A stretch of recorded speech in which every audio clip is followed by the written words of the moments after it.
Every year of growing has taught me something, and this year's lesson to bring on to next year is space.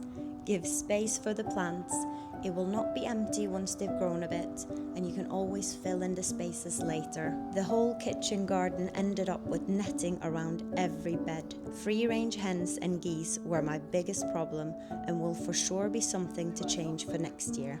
At least the geese. The nettings went up to keep the hens from scratching away what I had sowed and planted, but the biggest ones for sabotage were the geese. I made an arch for the pumpkin plants to grow on and over, but the geese ate all the leaves on the plants and killed them off. So the beds for the arch ended up way behind, and I'm not sure how far we'll get on with it this year. We'll see how the new pumpkin plants get on. They ate most of my sweet corn plants too. One bed became just an overgrown disaster, but a great space for the bees. I threw some borage seeds in that the hens scratched away and ate, so I assumed it was all gone. I then had some spare squash plants that I planted together with some different type of beans too. And now look, overgrown, chaotic but beautiful. The hens didn't get all the borage at all. Instead, the borage took over.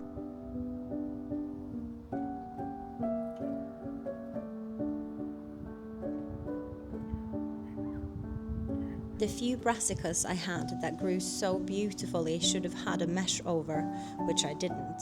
So overnight they were covered in butterfly eggs.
The potatoes grew so tall that the poor carrots the kids had got no light and became just teeny tiny carrots. I'd say this is mostly my fault, but they had a great time harvesting nonetheless. The runner beans in the kids' vegetable beds grew like mad and really should have been the ones placed for going over the arch, as they would have thrived there and actually made a full and thick plant arch.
So lessons, confessions and recap on the last 2 months.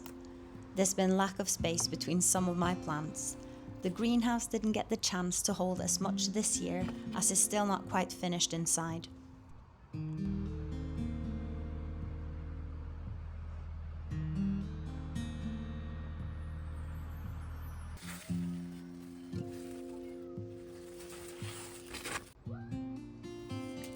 I'm very happy with the cucumbers, but they could have done with some more space as well.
The polytunnel did very well and better once I pruned the tomatoes.